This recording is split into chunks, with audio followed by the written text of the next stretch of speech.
Good morning. A very warm welcome to all of you, masters, and thank you for being with us.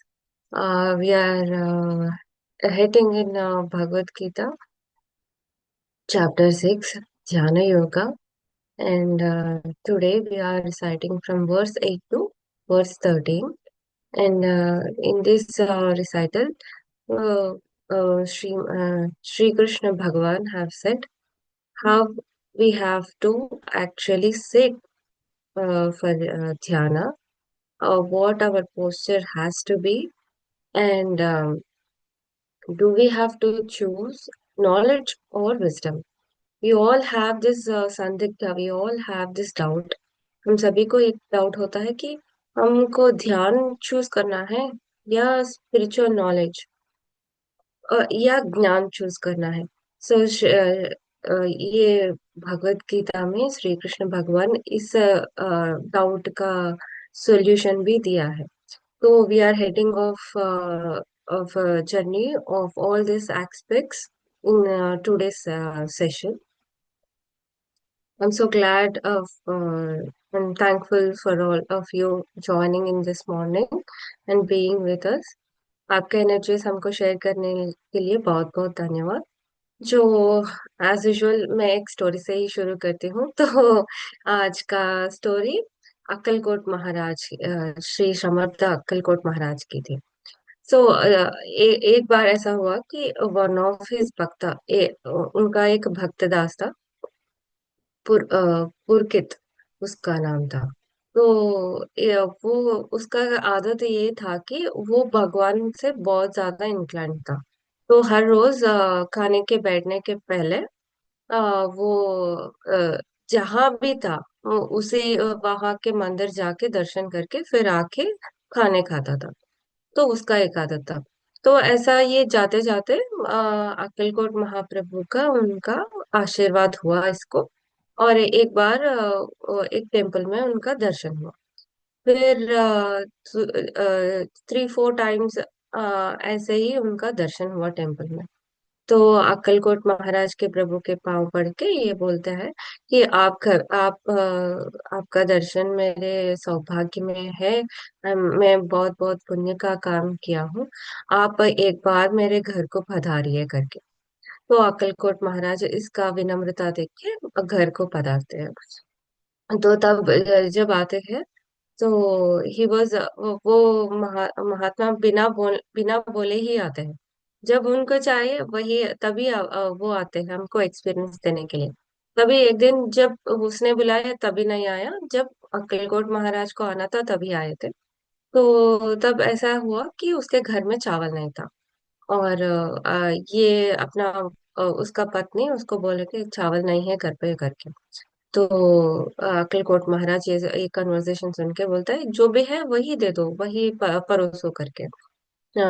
तो वो तब जाके milk के लिए जाती है. मतलब एक कटोरा लेके दूध के लिए बाहर जाने के लिए सोचती है. तो अक्कलकोट महाराज ने बोला कि माँ तेरे घर में तो कौ है गाय है तू बाहर क्यों जा रही है.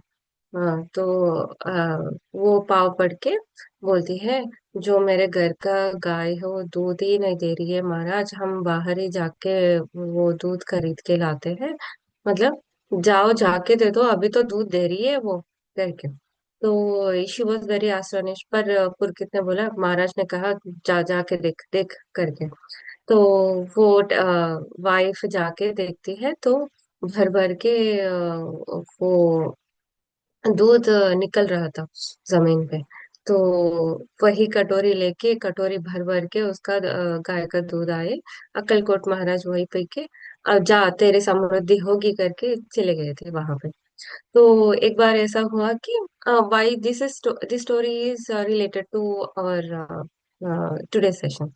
तो ऐसा हुआ था कि उसका पुरकित ने जाके श्रीमद् भागवत को लेके प्रभु जी के सामने रिसाइट करना शुरू किया. जब भी वो स्टार्ट करता था अक्कलकोट महाराज उसको डांट डांट के भगा देता था. तो तो ऐसा हुआ कि ये ऐसा 3 बार हुआ. 3 दिन हुआ लगातार. तो वो तो बहुत डिप्रेस्ड होके एक मतलब एक पर्वत के ऊपर, एक हिल के ऊपर जाके उधर बैठ गए। तो 2 दिन निकल के 2 दिन हुआ उसको जाते हुआ वहां। 2 दिन के बाद भी घर नहीं लौटा। तो इसका पत्नी और माँ जाके प्रभु के पाँव पड़ के, मेरा सन किधर भी चला गया महाराज, मेरा सन मुझे वापस दे दो करके। तो अक्कलकोट महाराज एक कुत्ते को भेजते हैं, उनका पाला हुआ कुत्ते को भेजते हैं, जाके उसका लेके आओ। तो वो कुत्ता खींच खींच के लिए उसको लेके आती है।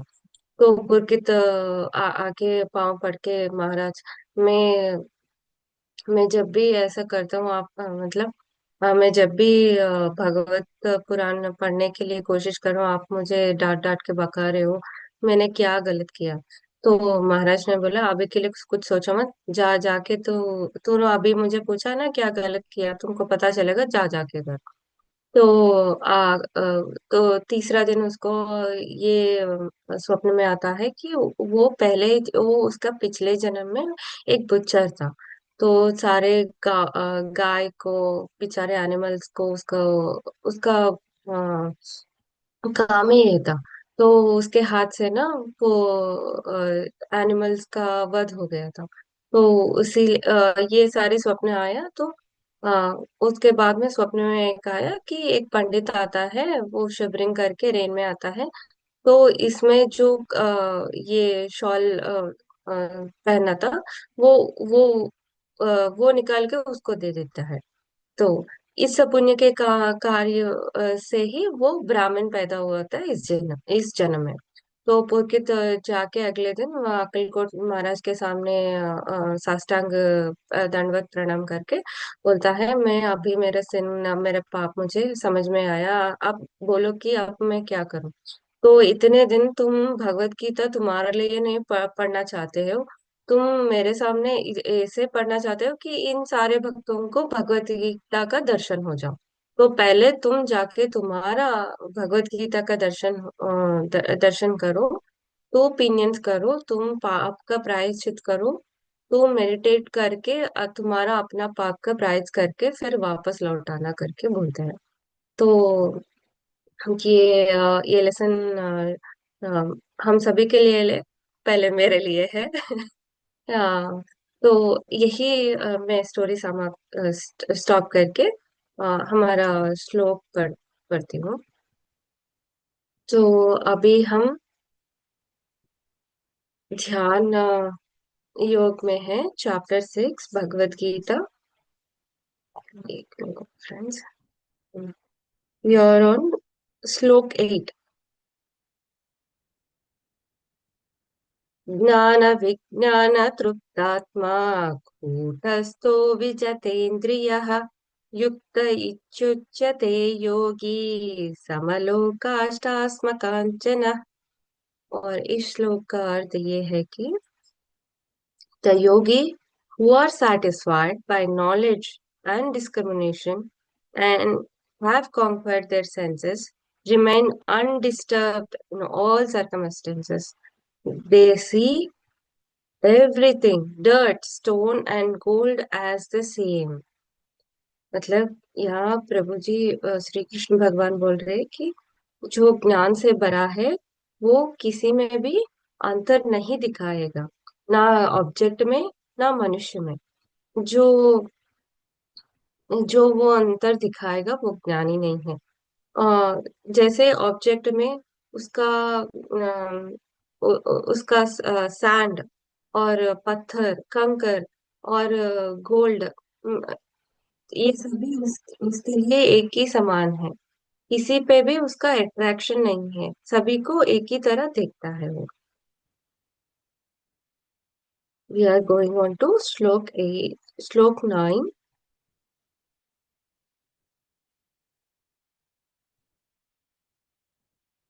सुहृन् मित्र उदासीना मध्यस्थद्वेषबन्धुषु साधुष्वपि च पापेषु समबुद्धिर्विशिष्यते। और इस श्लोक का अर्थ ये है कि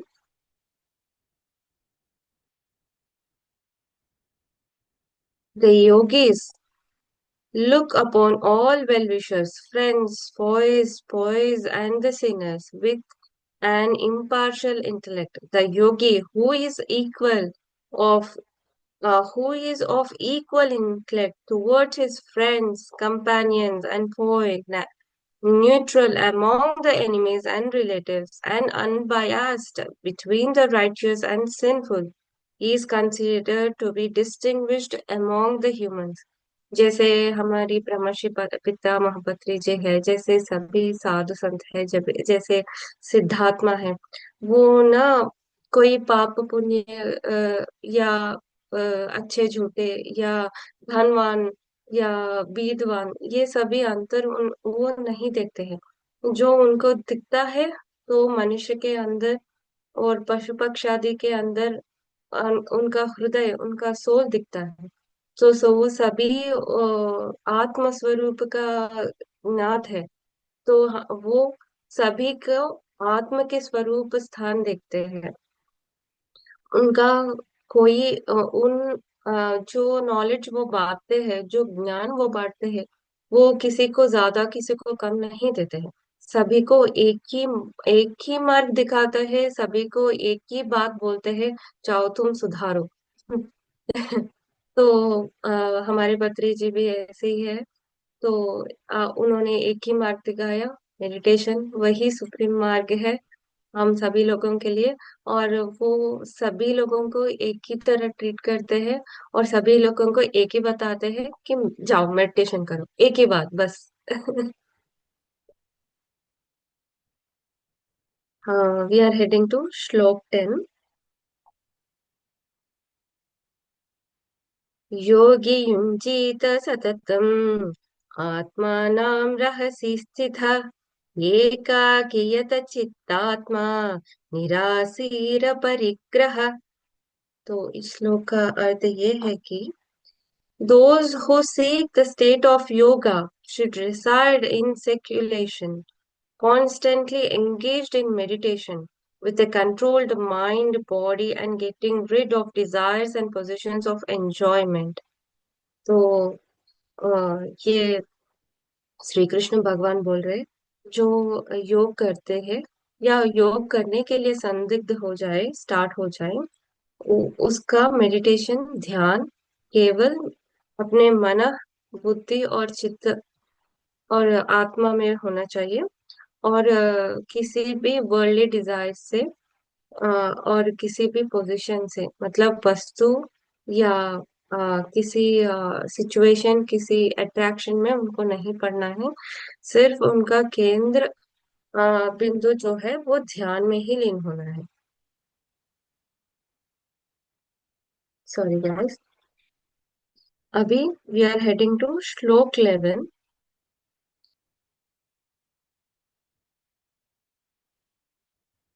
जस्ट अ मिनट। तो इस बीच में मैं एक स्टोरी बोलना चाहती हूँ। तो श्री कृष्ण भगवान ने बोला इधर, नॉलेज और विजडम, जो दोनों अपने मुट्ठी में बांध देते हैं, वही ज्ञानी है। तो हम सभी लोगों को ये क्वेश्चन होता है, या हम ज्ञानी होना है या हम ध्यानी होना है, किस मार्ग को चुनना है।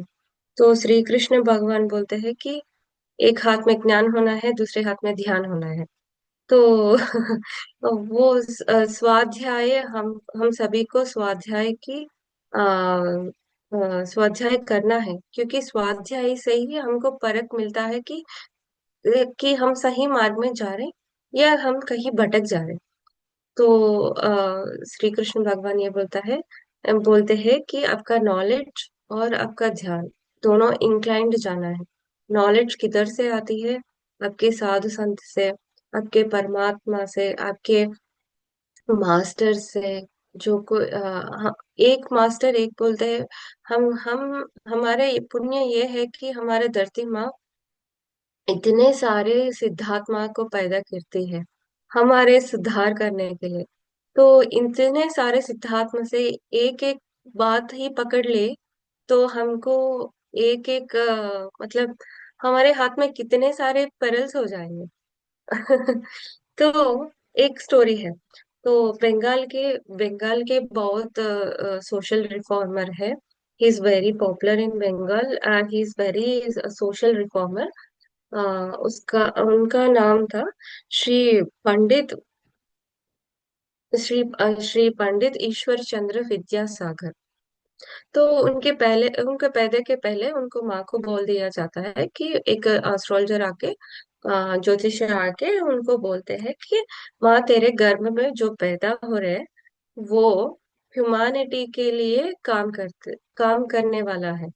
वो मनुष्य को मनुष्य की तरह ही देखेगा, उसमें अंतर नहीं करेगा। मनुष्य का उद्धार करने वाला तेरे पेट में पैदा हो जाएगा। So he was one like that. He was a very good example of that. He was a very good social reformer in those days. तो धरती में जैसे सिचुएशन देख के ही ऐसे साधु संत को धरती में लाती है कि उनका बहुत लोगों का उनका उदाहरण हो। तो ये ईश्वर चंद्र विद्यासागर पंडित जो है, ही वॉज वेरी प्रैक्टिकल। वो अपना कार्यरत में स्थित थे, वो कर्मयोगी थे। तो he have done many social reformers. तो एक बार उनका कन्वर्सेशन रामकृष्ण परमहंस से होता है। तो it is very very much jokeful thing. तो श्री कृष्ण पंडित श्री कृष्ण सॉरी, श्री कृष्ण परम प्रभु की जय हो। तो पंडित ईश्वर चंद्र विद्यासागर बोलते हैं कि रामकृष्ण परमात्मा को प्रणाम करके बोलते हैं, प्रभु जी इधर तो सागर है। उनका नाम सागर था। he was very good poet. He have written many tales of in many tales and philosophy. तो बोलते हैं कि जोवियली बोलते हैं, प्रभु इधर तो सागर ही है, आपको नमक ही मिलेगा और कुछ नहीं मिलेगा। तो रामकृष्ण परमहंस और भी ज्ञानी थे। ये नॉलेज का ज्ञानी थे, वो विजडम का ज्ञानी थे। तो दोनों का कन्वर्सेशन जैसे नॉलेज और विजडम का कन्वर्सेशन चल रहा है यहाँ पे। सो श्री रामकृष्ण परमहंस बोलते हैं कि मुझे सॉल्ट क्यों चाहिए जो मेरे साथ इतना बड़ा मिल्क ओशन है, कि अमृत का सागर है। जो मेरे पास अमृत का सागर है तो मैं क्यों सॉल्ट ढूंढूंगी। ये अमृत का सागर से ना मैं चुन चुन के उसमें पेरल्स पेरल्स को क्या बोलते हैं मुझे पता है, मोतिया, चुन चुन के मोतिया लेके जाऊंगा। तो ऐसा उन दोनों का कन्वर्सेशन हुआ। और उन कन्वर्सेशन का जो ऑब्जर्वर्स थे वहां पे थे, उनका जो बड़ा पुण्य था। तो वो उस कन्वर्सेशन में ऐसा हुआ कि नॉलेज का और विस्डम का वो अंतर मिलन हुआ था उस दिन। तो हमको नॉलेज और विजडम दोनों ही पकड़ के ही चलना है, मतलब एक के बिना एक अधूरी है।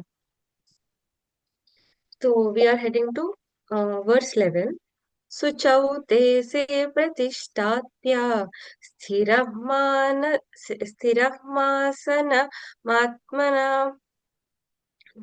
न तु चित्तं न नीचं चैलाजी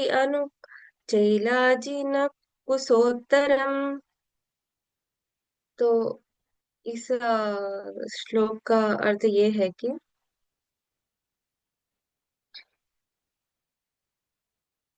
हियर श्री कृष्ण भगवान बोल रहे हैं कि हमको पोस्टर कैसे रखना है ध्यान ध्यान पे स्थित होने के लिए। To practice yoga one should make an asana in a scantified place by placing kush grass, deer skin, or a cloth on over the one over the other. The asana should be neither too high nor too low. तो इधर श्री कृष्ण हमको पहले हम ध्यान में कैसे बैठते हैं, हमारा आसना कैसे तैयार करें, वो हमको समझा रहे हैं। कि पहले दर्भ का स्थान क्या दर्भ का मैट होता है उसको पहले बिछाइए, फिर डीर स्किन को बिछाइए, और उसके ऊपर किसी वस्त्र को बिछाइए। और ये श्री कृष्ण भगवान बोलते हैं तुम्हारा आसना तुम्हारे ही आसना है, it is yours, you only have to use it further.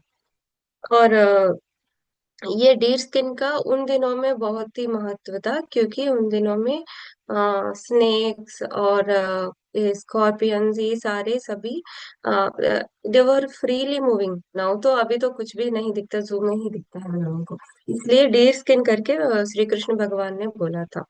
और कुछ ग्रास इसलिए बोला था कि पत्थर या कंकर से हमको कुछ दर्द ना हो, इसीलिए दर्भ का मैट बोले थे उन्होंने। तो ऐसा हमारा सीटिंग होना है। It should not be very over the ground, क्योंकि हम ध्यान में कभी कभी लीन होके हम गिर भी जा सकते हैं। क्योंकि हमको स्लीप निद्रा अवस्था में जा सकते हैं हम ध्यान में कभी कभी। तो हम किसी चेयर पे ऊपर, या अभी तो चेयर योगा कर रहे हैं because we have that rest, so that we don't fall out. But if you are sitting on a stool or on a table, make sure that it is not of too much high, क्योंकि अब जब गिरे हो तो उसका दर्द तो होगी ना, तो इसीलिए। और वी आर हेडिंग टू श्लोक 12 and 13। तत्रैकाग्रं मनः कृत्वा यतः चित्तेन्द्रियः क्रियः उपविश्वासने यं च यं जात योगात्मा विशुद्धये समं कायशिरो ग्रीवं धारयन् न चलं स्थिरः संप्रेक्ष्य नासिकाग्रं स्वयं दिशश्चानवलोकयान्। तो इस श्लोक का अर्थ ये है कि यहाँ श्री कृष्ण भगवान हमको बोल रहे हैं कि अभी तो हमने सीट बना ली, उस पे हमने बैठ ली, तो अभी ध्यान कैसे शुरू करना है। The yogi should strive to purify the mind by focusing it in meditation with one pointed concentration, controlling all the thoughts and activities.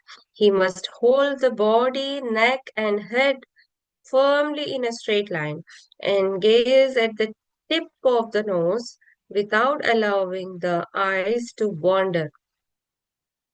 तो इधर श्री कृष्ण भगवान हमारा हमको ये ध्यान का मार्ग पहले बोल रहे हैं कि हम जब भी ध्यान करते हैं हमारा नेक, हमारा हेड और हमारा स्पाइन इंक्लाइंड हो, एक ही स्ट्रेट लाइन में हो।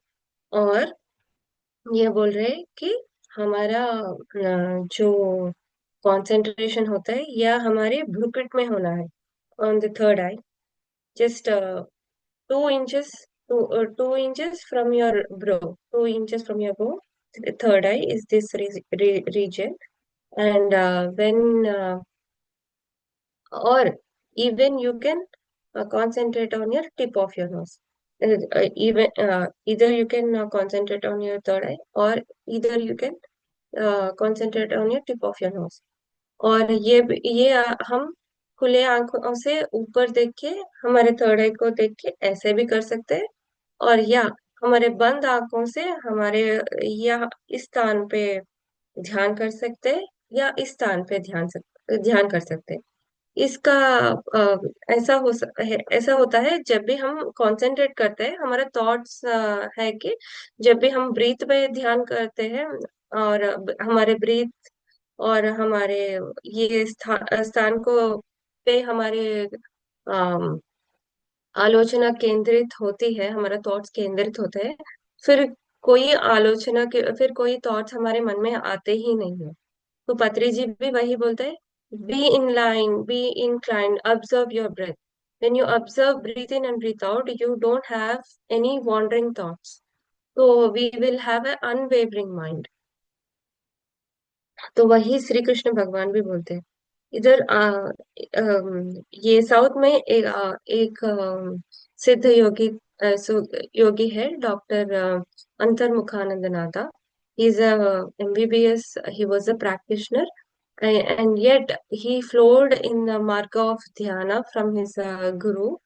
Um, he is a very much in teachings with Bhagavad Gita.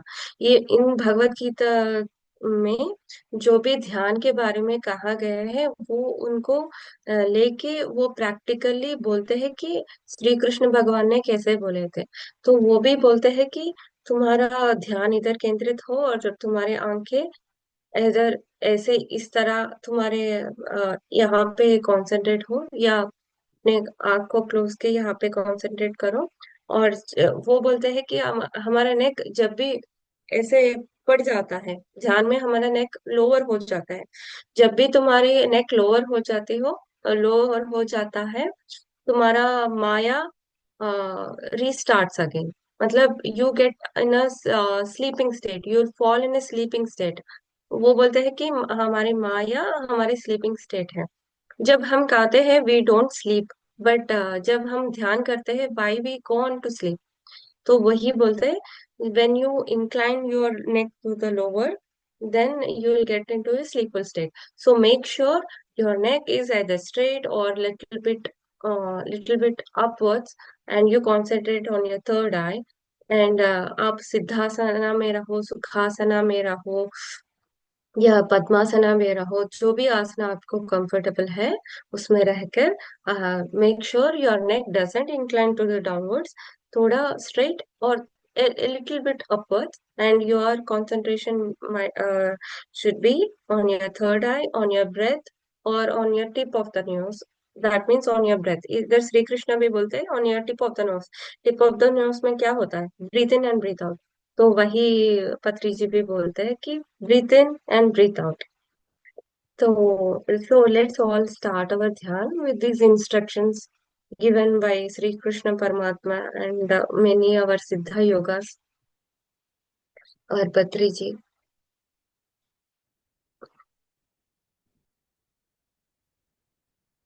So let's all sit in a comfortable posture, masters, in whichever way you want to sit,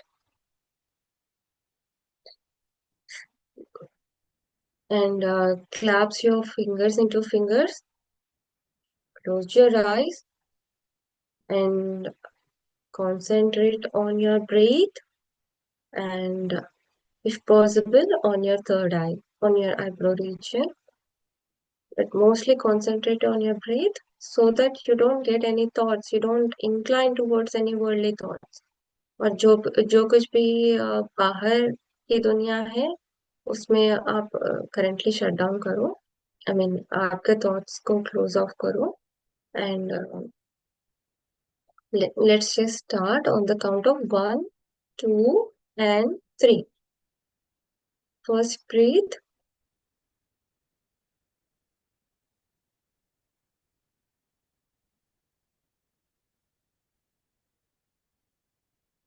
and second one,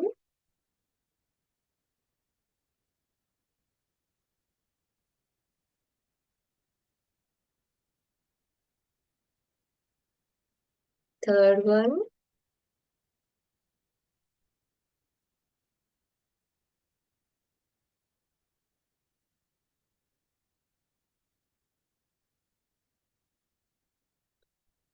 gently observe your breath, masters.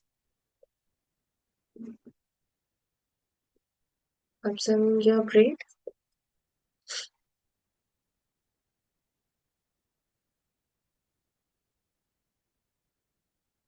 Let go of all the thoughts.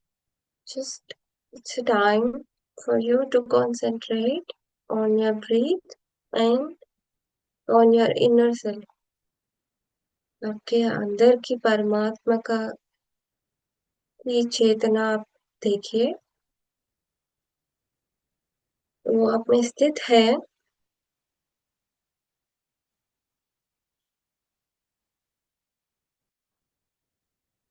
बाहर की दुनिया को भूल जाइए। Just be in a thought of meditation and focus on your breath.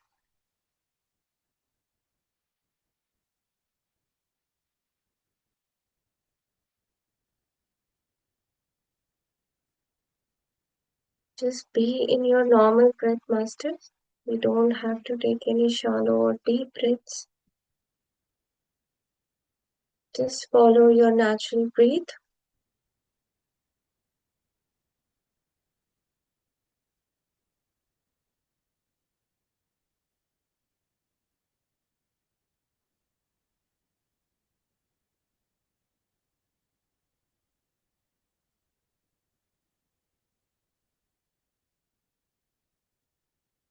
Make sure your spine is straight and in line with your neck and your head.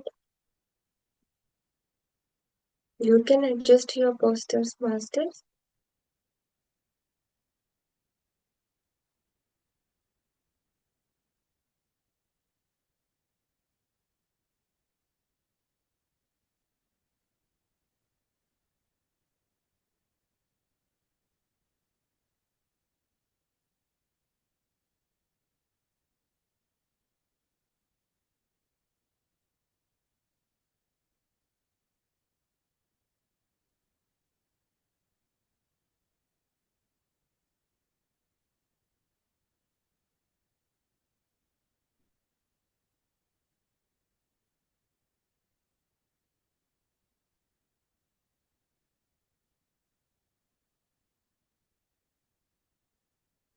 Your breath should not be forced.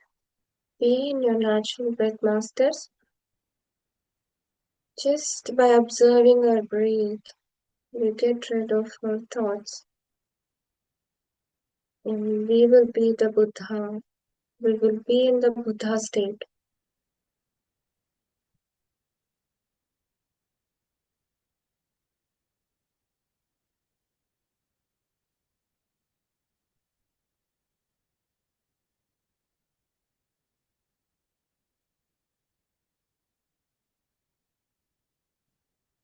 We are not right now not attached to anything, any situation, or anybody so ever.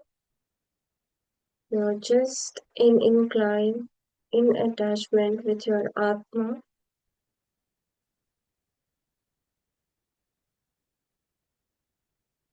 आत्म ज्ञान अंदर की चेतना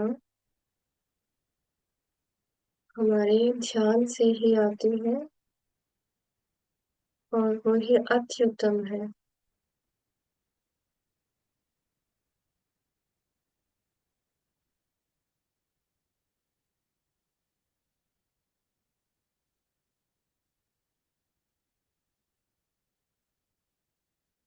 विश्वास विश्वास कीजिए friends. Have a belief that you are capable of meditating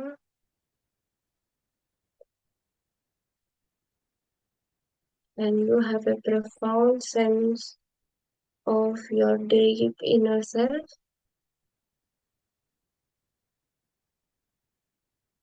हम अभी आंतरिक यात्रा में हैं। इस यात्रा में हम अपने आप को समझेंगे। हमारी लगाव हमारी संबंध परमात्मा से है और आत्मा की और परमात्मा के अनुभूति करेंगे हम। दोनों में अंतर नहीं है, ये आप पहचान सकते हैं।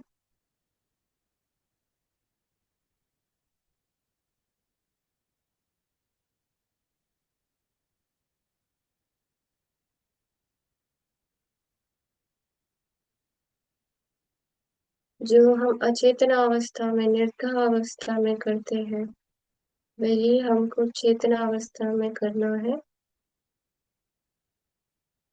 हमारे आत्म का परखना, हमारे आत्म का ज्ञान पाना, यही हमारी मार्ग है।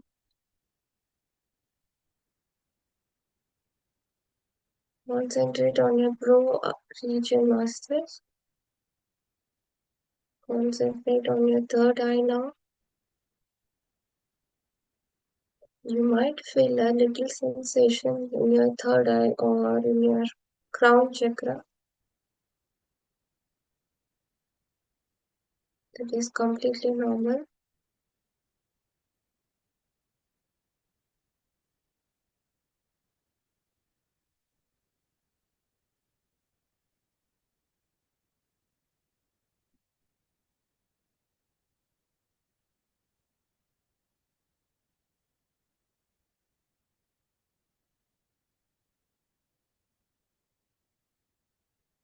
It is for us to understand the godly desire is completely okay, and universe works with the energy and vibration, and raising up your consciousness is a complete bliss and a gift that is given to us.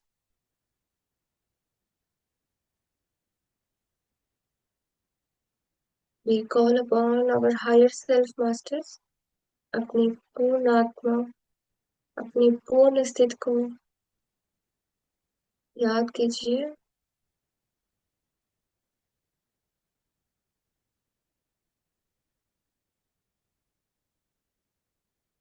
and we are connecting to the universal consciousness now.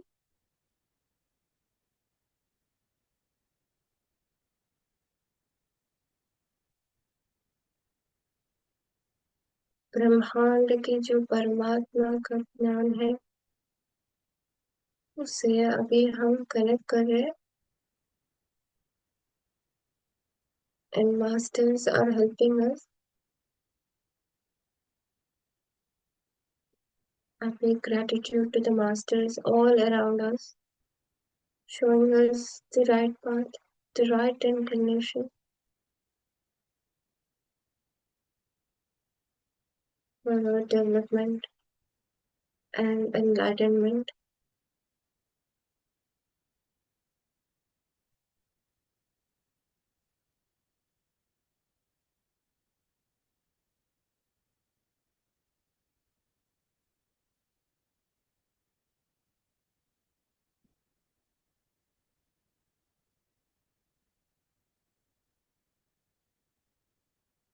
Do not block yourself on concentrating on thoughts or any so situations that you have mastered.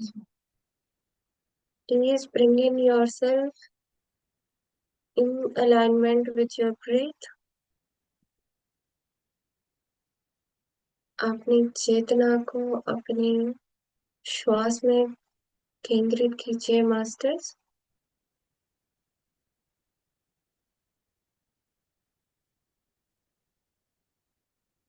और परमात्मा का अनुभूति लीजिए।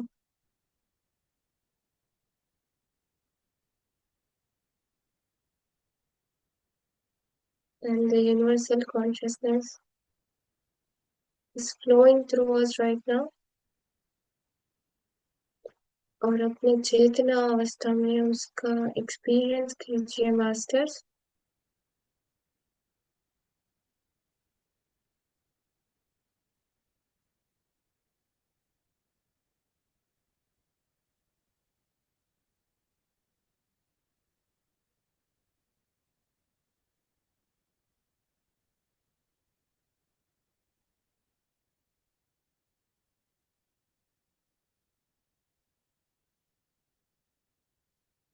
They are not only concentrating on non-duality, the formless energy, Kundalini, has many names, and yet it is the one, and we are in a complete surrenderance with the universal consciousness. Now, Sri Krishna Parabrahmane Namo Namah.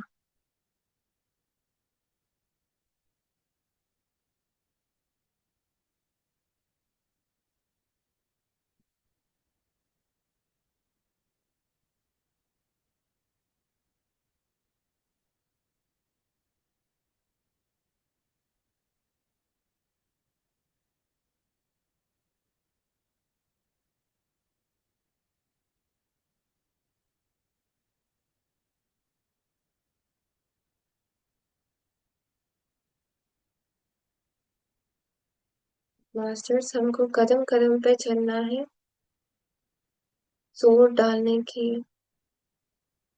या लगातार कोशिश करने की जरूरत नहीं है। आप free हो जाओ,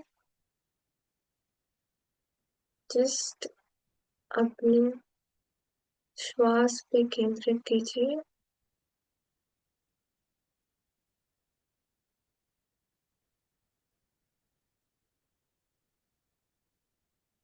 Meditation has no competitions, masters. We are not in any race. We are completely free. We don't have any time bondages.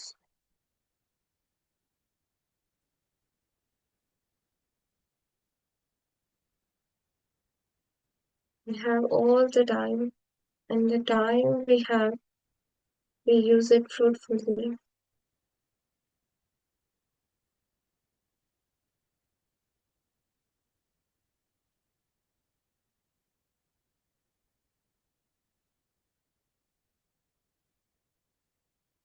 We are okay, masters. जो भी thoughts आपको आएंगे, let them flow. Do not concentrate on it. Just concentrate on your tip of the nose. जैसे श्री कृष्ण भगवान ने बोला, आपकी नासिका पे केंद्रित कीजिए आपकी चेतना को। Breathe in your breath.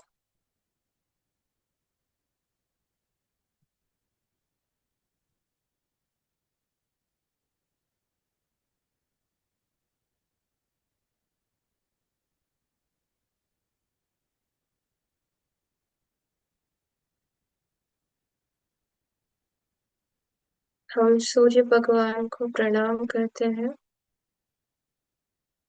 It's his blessing that we are seeing every day. और उनकी चेतना से हम कनेक्ट कर रहे हैं अभी सूर्योस में।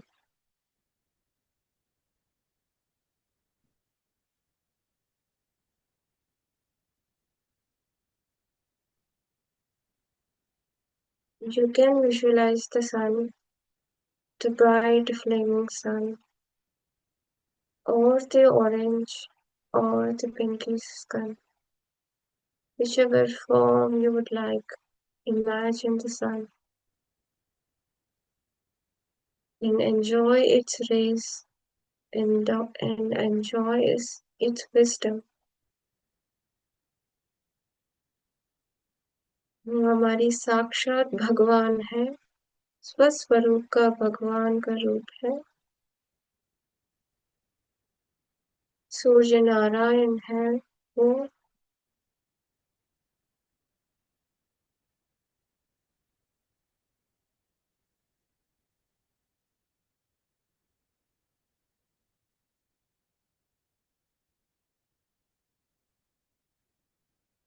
Please ask him to give me the desire of enlightenment.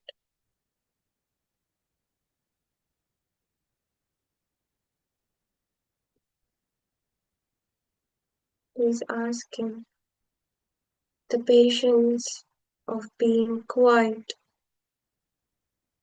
and yet progressing in your inner journey.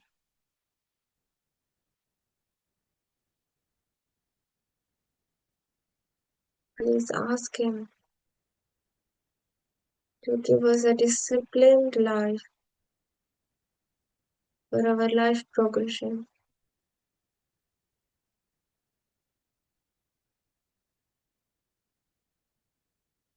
Please ask him to cleanse our Surya Nadi.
मुझे भगवान को ग्रैटिट्यूड दीजिए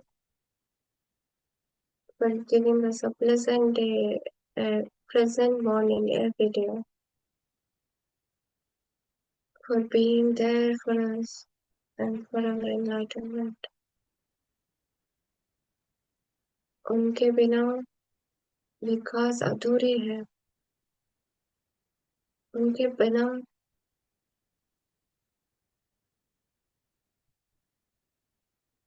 प्रकाश अधूरी है। वही प्रकाश का मार्ग है। वही हमारी चेतना का मार्ग है। वही हमारा आत्म कारक है। So please be pleased with the son we have and showing him the gratitude.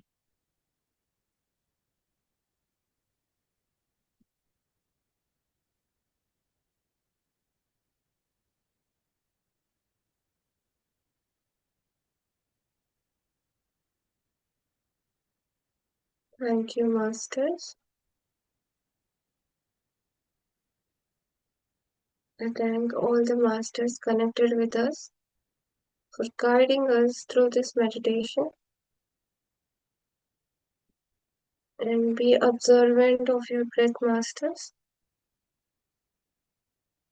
Just 5 minutes more.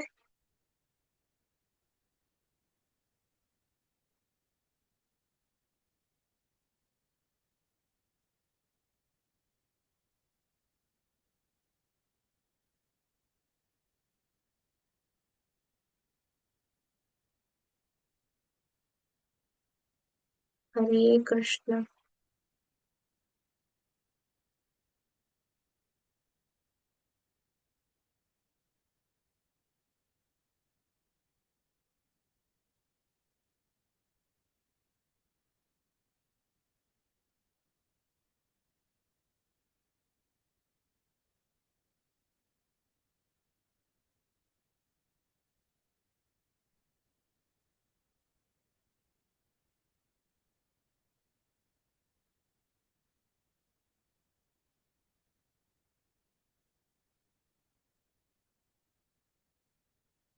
Krishna.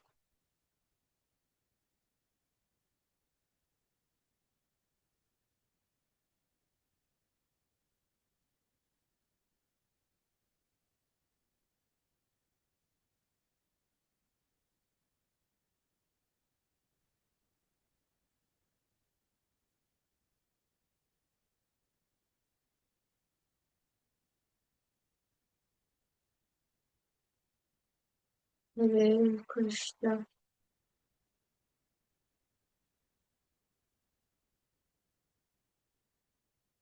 Thanking all the energies that we have connected so far today, and showing the gratitude to our higher self, Father Babaji, Surya Bhagwan, and all the astral masters, enlightened masters. Gratitude to Brahmarshi Pitamaha Patriji, to all the masters playing. Deep, deep gratitude. Now expand your energy and wisdom. Expand your energy of in clearing of your surroundings and helping your friends, relatives, your family, extending your love with a pure consciousness on this earth.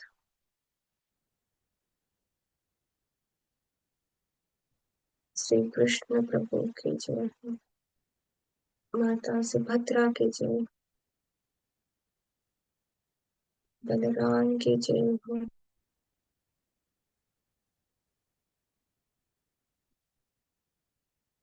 धरती माँ की जय हो, पंचभूतात्मा की जय हो, इंद्रादि अष्टदिक्पाल की जय हो, सूर्य चंद्रादि नवग्रह की जय हो. Showing gratitude to the complete silence that we have invoked within us right now. On a count of one, two, and three, rub your palms, masters, and place your palms on your eyes.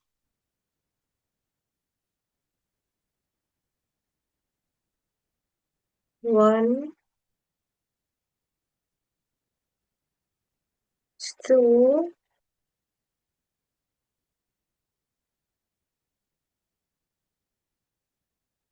three.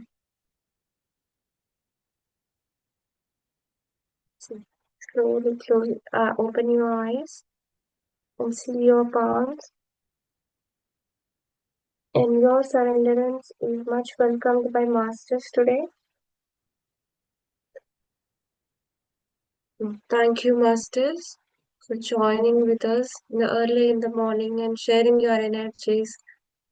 And I'm so happy that we are all enjoying the peacefulness, the complete union of Atma and Paramatma, the universal consciousness.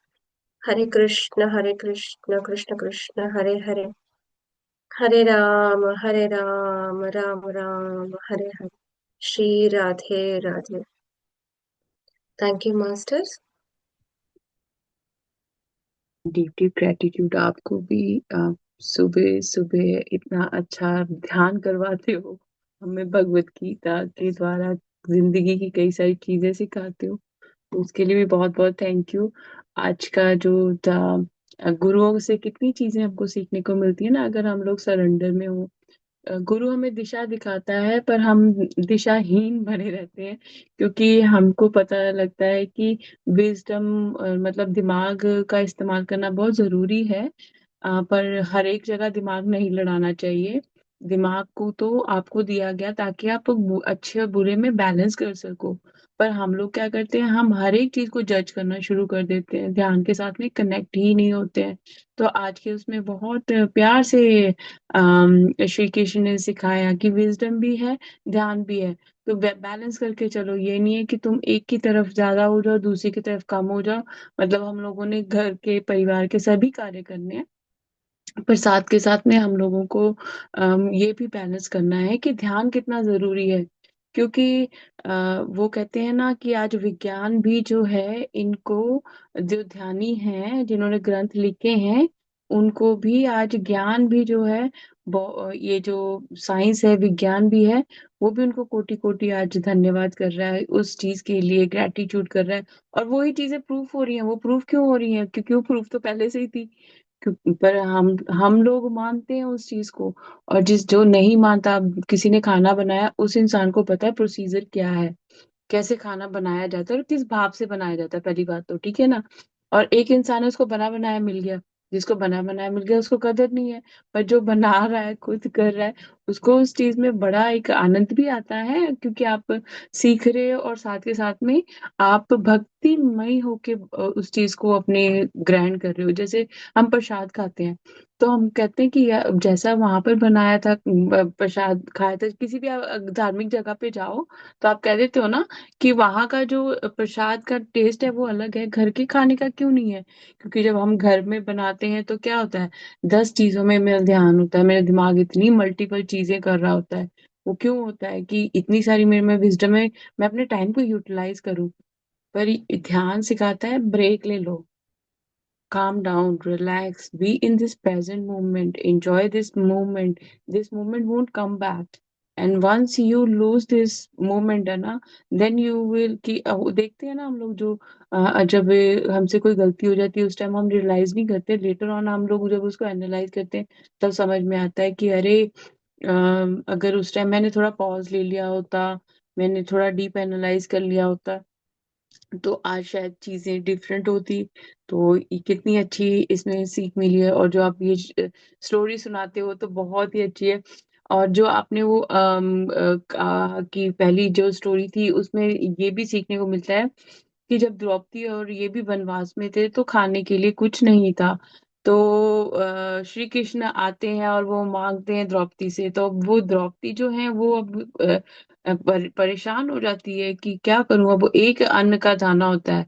तो फिर श्री कृष्ण कहते हैं, ये एक अन्न का दाना देगा मुझे सुख मन माना, कि तुम ये मत सोचो कि सिर्फ ये एक ही अन्न का दाना है, इस एक अन्न के दाने से ही मेरी तृप्ति हो जाएगी। तो ये एक बहुत बड़ा सिग्नल है कि आप जब सरेंडर में रहते हो, आपके भावों को देखते हुए ईश्वर वही चीजें प्रवान कर लेते हैं। जैसे अब शबरी थी, शबरी के जूठे बेर तक खा लिए थे राम जी ने, है ना। पर उसमें भाव था, उसमें ऐसा कोई नहीं था कि मैं जानबूझ के वो देख रही थी क्योंकि मैं उनको अच्छी क्वालिटी वाले दूं, कोई उनको खराब सी वो वाली चीजें ना दूं।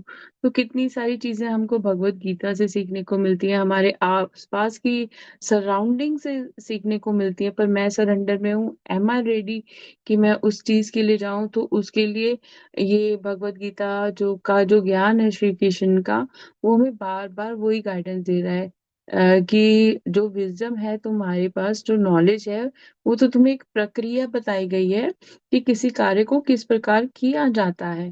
पर जब आप ध्यान में आते हैं तो ध्यान आपको ये सिखाता है कि आपने संपूर्णता, जैसे अभी आपने जो नाक के ऊपर देखने वाली और यहाँ वाली, क्यों क्यों ये वाली श्री कृष्ण बता रहे हैं हमको भगवत गीता में, क्यों बता रहे हैं वो।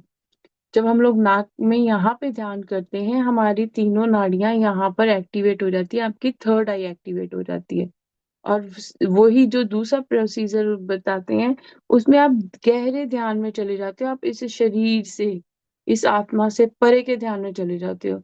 तो कितनी डीप नॉलेज है, पर ये वो उसी इंसान के साथ में रहेगी जो इस चीज को मानता होगा, जो जिसने वो चीज की है।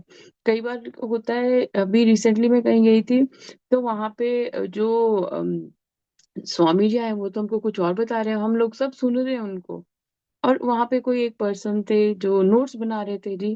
तो जब वो सेशन खत्म हुआ, तो वो पर्सन फुल ऑफ डाउट, और वो उसके क्वेश्चंस ही ना खत्म हुए हैं, और स्वामी जी वही बेचारे वही चीजें उसको बार बार बताई जा रहे हैं।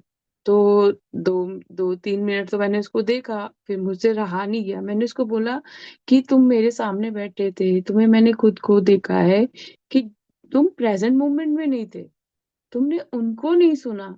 पता नहीं उनकी वाणी से, मुख से निकला हुआ कौन सा शब्द तुम्हारी आज जिंदगी बदल देता। तुमने बजाय उसको सुन के साथ अब आप, मैं सुन रही हूँ, लिख रही हूँ, तो मेरा दिमाग तो डाइवर्ट हो गया ना, मैंने विजडम ली नहीं ना वैसी जैसी लेनी चाहिए थी।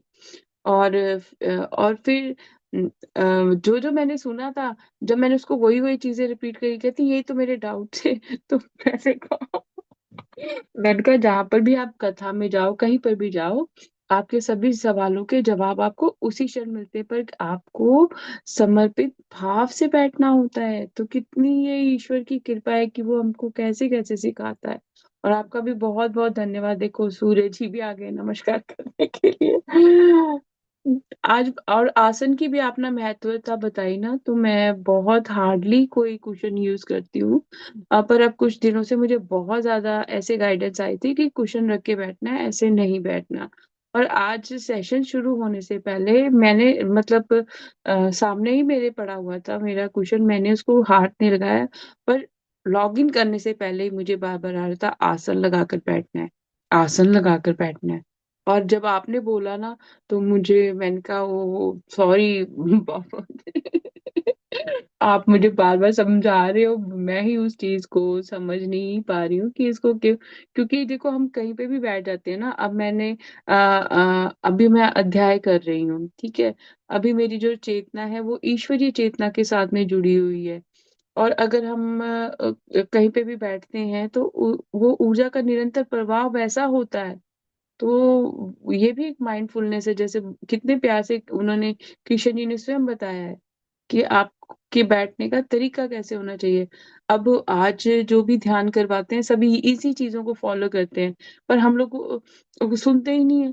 अब प्रमाण देखो कि ये भगवत गीता में से आ रहा है, श्री कृष्ण बोल रहे हैं तो थैंक यू, बहुत सारी नॉलेज की चीजें मिलती है। धन्यवाद आपका, बहुत बहुत thank you, deep deep gratitude. और किसी को कुछ शेयर करना है तो प्लीज अनम्यूट कर लीजिए। हाँ, आत्मंथन मैडम। हाँ, सुजाना जी आपने म्यूट किया हुआ आपने। हाँ जी, आपने म्यूट किया हुआ। सुजाना जी अपने आप को अनम्यूट कर लीजिए। नमस्कार राजेश जी, कैसे हो आप? मैं ठीक हूँ Sujana ji, thank you. Monica ma'am, thank you आपको भी फॉर। आपको कल रात हाँ, को भी जल्दी एग्जिट हो गया एक्चुअली। कल रात को भी इतना सेशन था ना। कल का भी सेशन बहुत अच्छा था और आज का भी सेशन अच्छा था। मैं तो आधा देर के बाद थोड़ा सा ट्रांस में चले गया था, फिर रात को थोड़ा लेट सो गया था, तो मैं शायद थोड़ा सा उसमें चले गया था। तो ये मोनिका जी ने जब बोला ना वो द्रौपदी के चावल के बारे में, तो ये मेरे लाइफ का एक एक्सपीरियंस है। हम लोग जब रात को, हम लोग पहले माँ होती थी ना, मतलब अभी तो माँ तो नहीं है हमारे साथ में।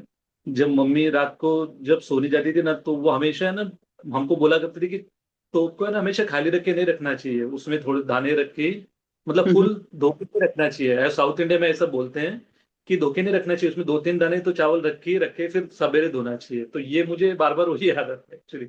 ये एक्सपीरियंस बचपन से हमको मिला है। अभी तो ठीक है, आजकल की जनरेशन मेरे ख्याल से इतना नहीं फॉलो करती है। मोनिका जी का फेस भी पूरा एकदम लाइट की वजह से एकदम ग्लो कर रहा है। मैं खिड़की के सामने बैठी हूँ, तो Yes. मैंने सन को राइज होते हुए देखा है। जैसे जैसे हमारा सेशन चल रहा था ना, सन राइज कर रहा था, तो वो इतनी ज्यादा वो लाइट आ रही थी। अभी हुई तो वो सन भी ऐसे स्पार्क कर रहा है। तो देखो, जब हम करते हैं, हम ब्रह्मांड की एनर्जी के साथ में कनेक्टेड है ना, तो वो इसीलिए वो ईश्वर दिखा रहा है कि तुम सोचते हो कि मैं नहीं हूँ। तो थैंक यू। ये भी कितनी अद्भुत चीज है ना, जब शुरू किया था तब ऐसा नहीं था, खत्म करते करते कहाँ तक आ गया। Thank you so much Sujana ji, thank you ma'am, Monica. Thank you, thank you, thank you. Um, अगर किसी और को कुछ नहीं शेयर करना, तो मैंने ना भगवत गीता की स्टोरीज का आपको बताया था, तो वो मैं आपसे शेयर करती हूँ। जो महाभारत में की कुछ एक कहानियां हैं जिनके बारे में हम लोगों को पता नहीं है। और काफी चीजें मुझे लगता है कि जो नॉलेज वाली है ना, हमको जब हम अध्याय पढ़ रहे हैं तो हमको इनका भी ज्ञान होना जरूरी है, क्योंकि वो भी उस पात्र का एक हिस्सा है। तो जो शकुनी थे ना, शकुनी ने हस्तिनापुर में सबका विश्वास जीता, और उन्होंने 100 कौरवों का अभिभावक भी बन गए। और उसने उन्होंने दुर्योधन को युधिष्ठिर के खिलाफ भड़काया, जब जिसकी वजह से ये महाभारत का जो है युद्ध हुआ। तो एक और उसके बाद में ये जो द्रौपदी वाला हम लोगों ने बात किया था, जो सुजाना जी ने भी शेयर किया था कि वो एक वरदान के कारण द्रौपदी बनी थी 5 पतियों की पत्नी। तो वो किस वजह से बनी थी, वो वरदान भी यहाँ पे उन्होंने बताया है कि द्रौपदी अपने पिछले जन्म में इंद्रसेन नाम की ऋषि की पत्नी थी। उसके पति संत मृदौल का देहांत जल्दी ही हो गया था। अपनी इच्छाओं की पूर्ति के लिए उसने भगवान शिव से प्रार्थना की। जब शिव उसके सामने प्रकट हुए तो घबरा गई, और उसने 5 बार अपने लिए वर मांगा। भगवान शिव ने अगले जन्म में उससे 5 पति दिए। मतलब वो घबरा गई क्योंकि उनके पहले हस्बैंड की डेथ बहुत जल्दी हो गई थी। उनको लगा कि मतलब ना आगे मैं सोच समझ के मांगू कि उसकी आयु ऐसे दीर्घायु हो या कुछ हो। ठीक है। और जो धृतराष्ट्र थे वो अंधे क्यों बने थे? एक श्राप के कारण धृतराष्ट्र जन्मे थे अंधे। धृतराष्ट्र अपने पिछले जन्म में एक बहुत दुष्ट राजा था। एक दिन उसने देखा कि नदी में एक हंस अपने बच्चों के साथ आराम से विचरण कर रहा है। उसने आदेश दिया कि उस हंस की आंखें फोड़ दी जाएं और उसके बच्चों को मार दिया जाए। इसी वजह से अगले जन्म में वह अंधा पैदा हुआ, और उसके पुत्र भी उसी की तरह मृत्यु उस और उसके पुत्र भी उसकी जैसे उसने हंस को और उसके बच्चों को मारा था ना, इसी वजह से उसके खुद के बच्चों की भी हत्या हुई। अभिमन्यु था काल काल यवन रक्षक की आत्मा। तो अभिमन्यु के बारे में जो स्टोरी है वो ये है। कहा जाता है कि अभिमन्यु एक काल यवन नामक राक्षस की आत्मा थी। कृष्ण ने काल यवन का वध कर उसकी आत्मा को अपने अंग वस्त्र में बांध लिया था। वह उस वस्त्र को अपने साथ द्वारिका ले गए और एक अलमारी में रख दिया। सुभद्रा अर्जुन की पत्नी ने गलती से जब वह अलमारी खोली तो एक ज्योति उसके गर्भ में आ गई और वह बेहोश हो गई। इसी वजह से अभिमन्यु को चक्रव्यूह भेजने का सिर्फ आधा ही तरीका बताया गया था। और एक और शेयर करूंगी, बाकी फिर हम लोग कल करेंगे। एकलव्य ही बना था द्रोणाचार्य की मृत्यु का कारण। एकलव्य देवाश्वा का पुत्र था। वह जंगल में खो गया था और उसको एक निषद हिरण धनु ने बचाया था। एकलव्य रुक्मिणी स्वयंवर के समय अपने पिता की जान बचाते हुए मारा गया। उसके इस बलिदान से प्रसन्न होकर श्री कृष्ण ने उसे वरदान दिया था कि वह अगले जन्म में द्रोणाचार्य से बदला ले पाएगा। अपने अगले जन्म में एकलव्य धृष्टद्युम्न बन के पैदा हुए और द्रोणा की मृत्यु का कारण बने। तो कितनी सारी चीजें हमको इतिहास से पता लगती हैं। मुझे पता नहीं क्यों मैं ये मुझसे बाबा जी सर्च करवा रहे हैं कि तुम लोग कर रहे हो ना, ये चीजें भी शेयर करो कि एक आई थिंक एक हमारा खुद का भी रिकनेक्शन होता है। हम लोगों ने पढ़ी तो है ये चीजें, शायद काफी सारी चीजें हमको अभी भूल भी गई होंगी, है ना। पर वो रिकनेक्ट करते हैं तो कितना कुछ दोबारा सीखने को मिलता है। एकलव्य से कितना कुछ सीखने को मिलता है कि अपने एक गुरु के वचन पे उसने अंगूठा ही दे दिया बिना कुछ सोचे समझे। और हमको कोई गुरु ज्ञान भी देता है तो हम उसको 100 बारी जज करते हैं, सरेंडर में नहीं रहते हैं। तो बहुत बहुत थैंक यू लॉर्ड कृष्णा का कि उन्होंने ये अर्जुन को नहीं है, ये संपूर्ण सृष्टि को ज्ञान दिया है। और थैंक यू सुजाना जी का जो अपने वाणी द्वारा अपने मतलब एक एफर्ट करना बहुत हार्ड है, रोज सुबह उठ के ना करना वो चीजों को। उसके लिए भी बहुत बहुत थैंक यू है, बहुत बहुत ग्रेटिट्यूड है। और एक सुजाना जी। हाँ जी। एकलव्य मुझे कुछ याद नहीं आ रहा है कैसे कारण बनते हैं द्रोणाचार्य के मौत का। वो तो खाली ऐसे दिखाया कि महाभारत में अश्वत्थामा करके चिल्लाता है युधिष्ठिर, फिर वो रथ से नीचे आ जाते हैं। तो एकलव्य का रोल दृष्टार्जुन दृष्टार्जुन ही द्रोणाचार्य का वध करते हैं वहां पे। युधिष्ठिर, ओके। हाँ, धर्म धर्म दृष्टार्जुन। दुष्ट। दुष्टार्जुन। दृष्ट ओके। दृष्टार्जुन एक बात, he is one one of the warrior, वो करते हैं। तो एकलव्य का कैसे रोल आ गया, मतलब मैडम ने जैसे बोला एकलव्य कारण बने द्रोणाचार्य के मौत का, मतलब। एक एकलव्य दृष्टार्जुन के पिछले जन्म था। अच्छा, पिछले जन्म। अभी उन्होंने बोला तो है कि श्री कृष्ण ने क्या कि उनका पिछला जन्म बताया, और आपने मेरे को लगता है सुना नहीं ध्यान से। ओके। मीना जी ने आपके लिए मैसेज छोड़ा है Sujana ji. Thank you thank you thank you Sujana ji and Monika ji and Shri Krishna. All the divine masters, deep, deep gratitude for kindly sharing your divine energies so early in the morning. हाँ, सुबह सुबह फिर वो सारा दिन के लिए एनर्जीज हो जाती है ना। और थैंक यू मीना जी, आपने ज्वाइन किया, थैंक यू आपका बहुत बहुत। चलिए हम यही वाणी को विराम देते हैं। धन्यवाद। धन्यवाद। Thank you. हम फिर कल मिलेंगे। Thank you masters for joining. कल का सेशन और भी मजेदार होगी श्री कृष्ण भगवान के प्राप्ति से। Thank you. Hare Krishna. Hare Hare Krishna.